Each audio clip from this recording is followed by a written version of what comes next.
we are losing time. Not only we are losing time, we are wasting time in order that the two-state solution one day will become totally impossible. That is what they are telling us today.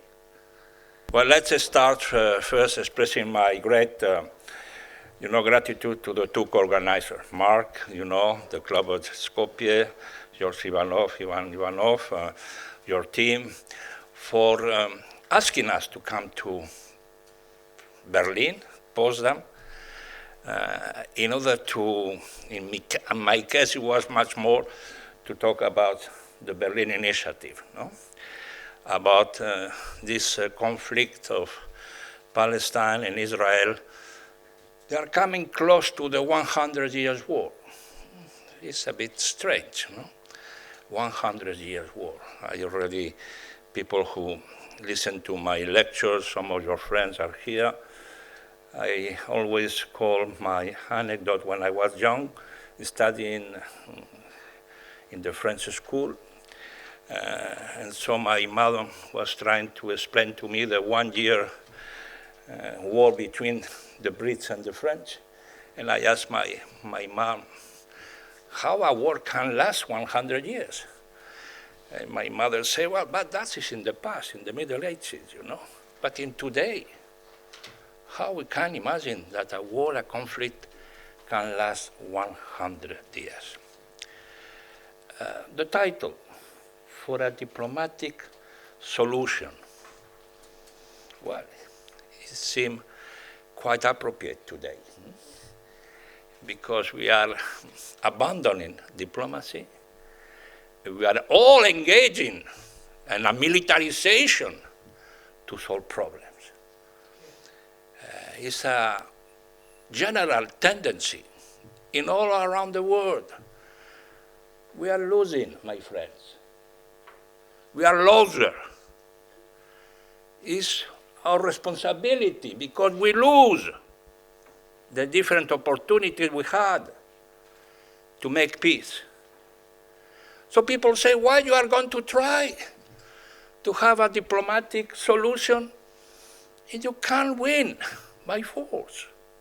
You can impose your views, your interests by force. So I really appreciate your call to come here. Around this audience there are outstanding personalities that been and are continuing to be engaged in this diplomatic and peaceful solution. And we are not entrepreneurs. Not even we don't know how you make logarithm or you send a tweet. No, we are not expert on that. Where people have been on the ground, they have been very close to have a deal. Well, I recognize Andrea Zulay. You think about the meeting in Casablanca with Prime Minister Rabin, everybody was happy. You conceptualized the term MENA, Middle East and North Africa. We were in Casablanca, it was possible. It was not a dream, it was a reality. And what about Joseph Bailey? Well, he succeeded, very close. I don't want to put my medal, but I was, in Taba after Camp David. And I will explain why we went to Taba.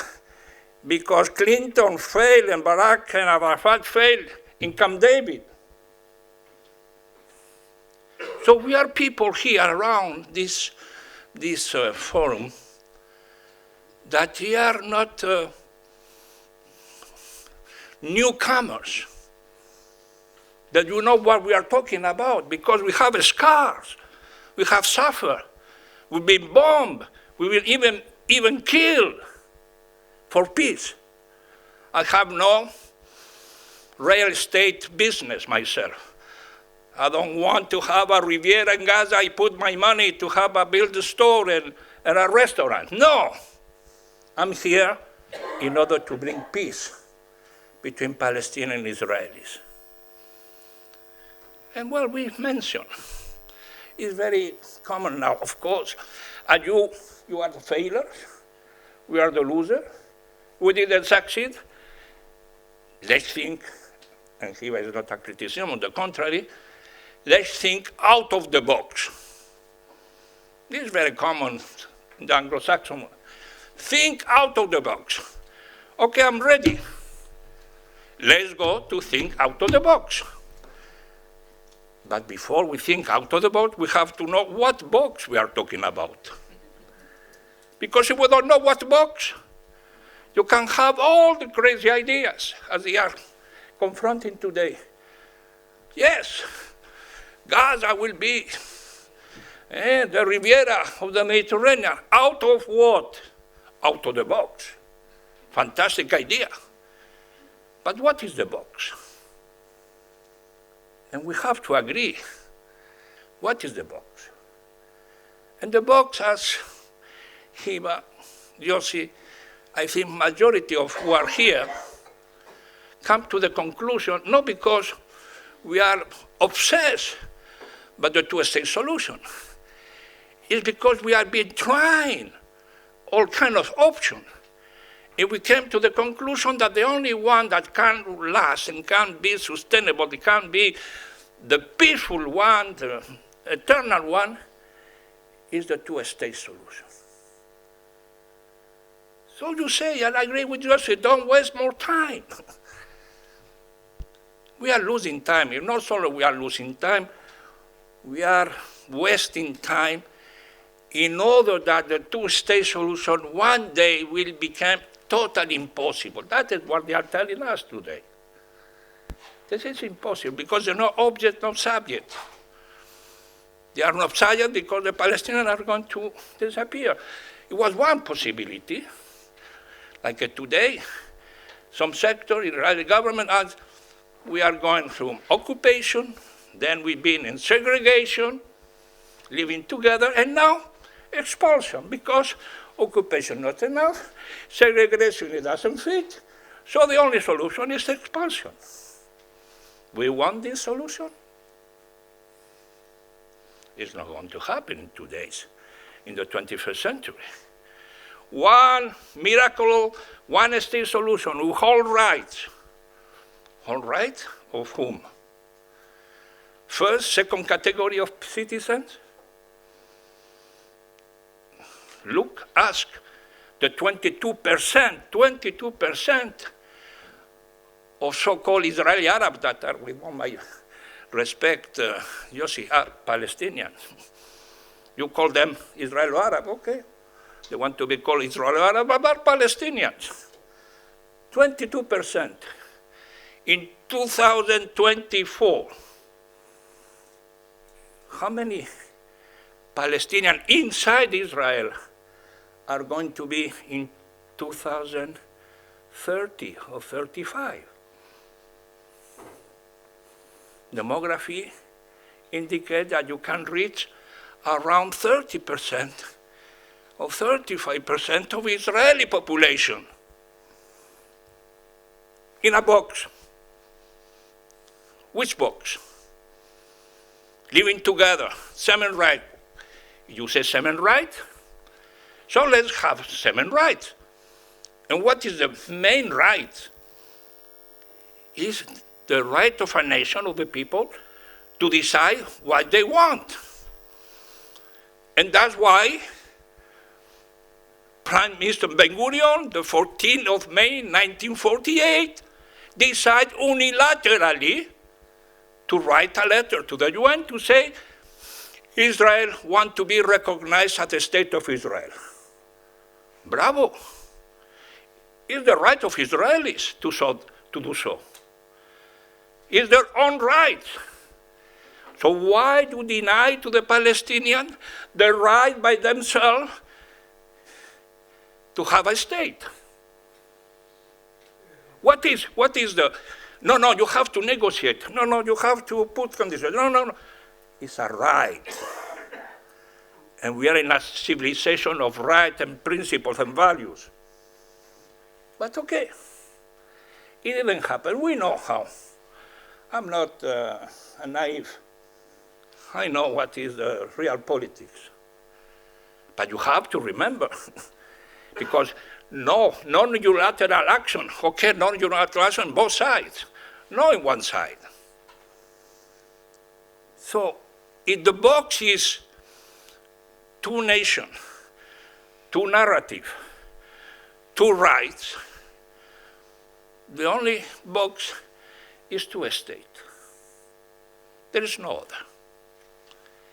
So the problem comes, and you are, I think, working in the right direction to to demonstrate it can happen, that you have to be concrete, that you have to demonstrate that it's a positive movement, and it's quite difficult. 25 years ago, in Berlin, European Council, well, 26, I think the Council, I can't remember when the European Council, is not yet 26. We are in the 25th year. I was EU special envoy of the Middle East. And we come to the European Union, and we succeed to convince the Chancellor of Germany and his advisor, not the foreign minister, by the way, he was not happy. You know from the chronology who is the foreign minister at that time, that the European Union will recognize the state of Palestine in due course.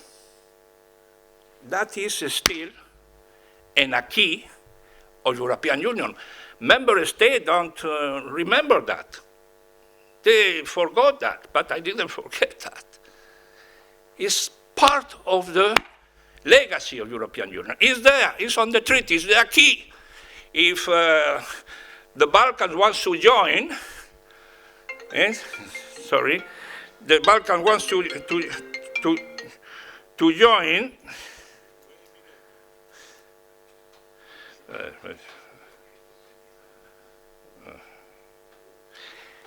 they have to accept the Berlin Declaration of 1999. So my question now to all of you, when is the due course? When is the due course? If I would be, head of state or government of European Union today, after this out-of-the-box idea to take Gaza by the American administration to convert it in a Riviera of the Mediterranean, my political response immediately, it doesn't mean military troop on the boat, it doesn't mean expenses. Politically will be the European Union will recognize altogether the Palestinian state. That should have been the response to President Trump. But no, we are afraid, my friend. When you go to say how to recognize Palestinian state, is to declare the war to Israel. You cannot do that. It's to put the whole issue in the hands of terrorists. Others say, well, how you are going to recognize a country has no borders?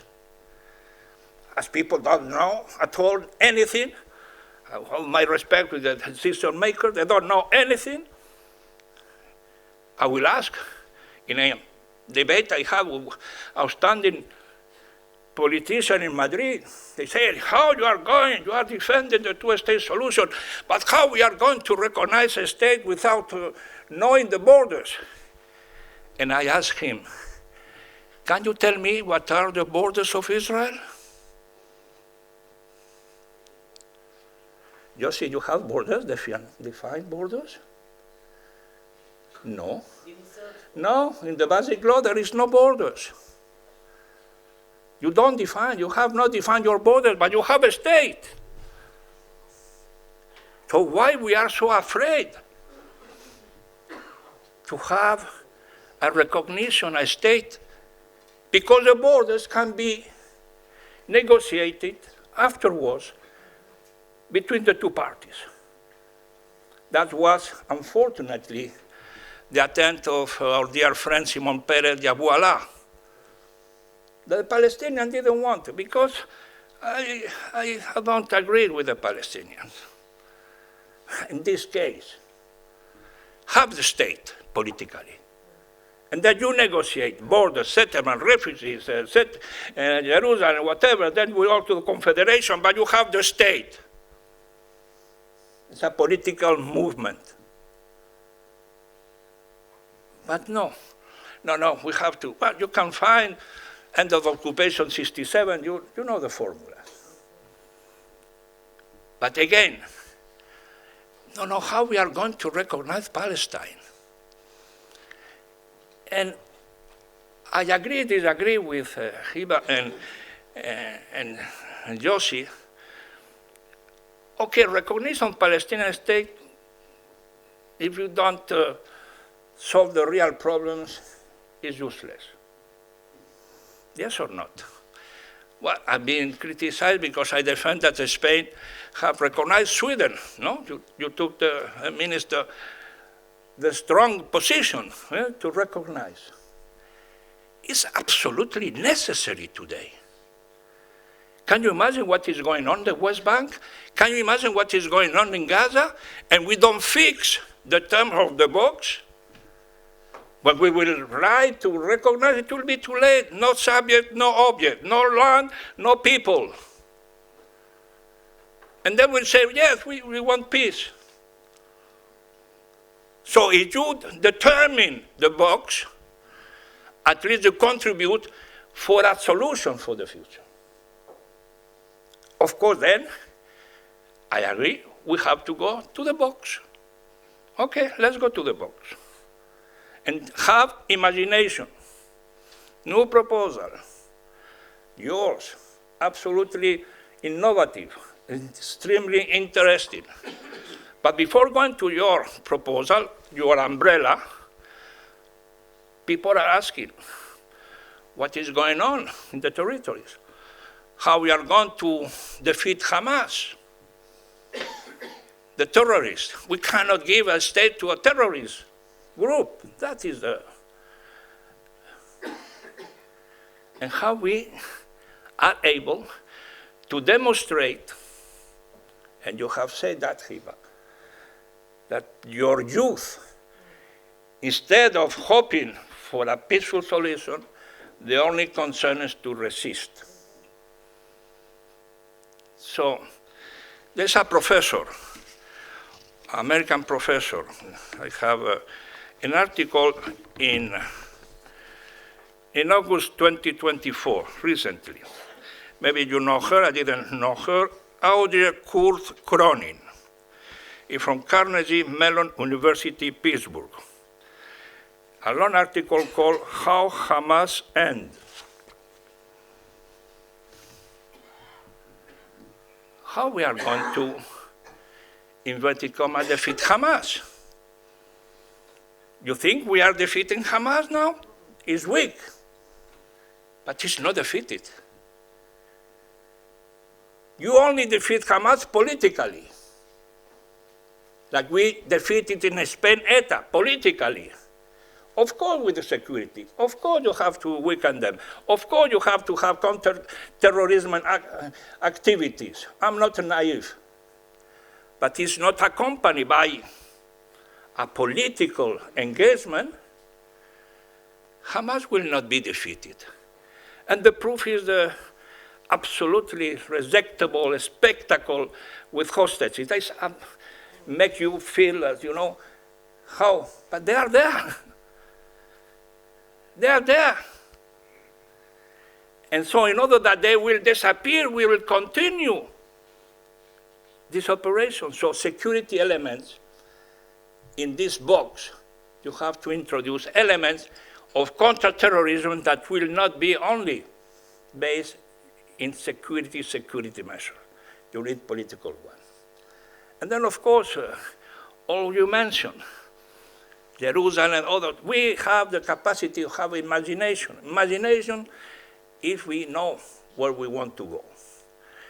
So we have time. I don't want to prolong my intervention.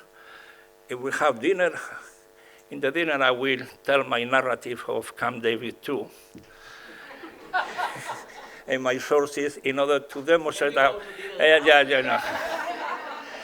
That is it. Anyhow, my wish to the organizer today, to you, both of you, Javi and Yossi. You have Massimo D'Alema in front of you, you have ambassador, we have an extremely outstanding person here. Let's move. Because here, well, I can't say whatever I told you, it will not going to change. In Brussels, they will continue the same slogan. In Germany, in UK, in France, well, Macron is promising, recognizing, maybe with the conference in June. We cannot wait. We have to act. So something has to be done that can demonstrate that the people have been on the ground like ourselves, that we are not Twitters, that we are not logarithms. We are people who know who is Palestine and who is Israel. And we want peace for both, that it can be done. We didn't fail, my friends. We are not losers. No you, no Andre, no Hiva, no myself, no other people around here. The losers are the ones that didn't follow our advice. Because everybody is trying out of the box, crazy ideas. Why you don't try the reasonable and efficient ideas? Why you don't put on the ground the two-state solution? Why you don't try? They are afraid of what? They are afraid of success. So we have to continue to make a successful story of this long history conflict of Palestine and Israel. Thank you very much.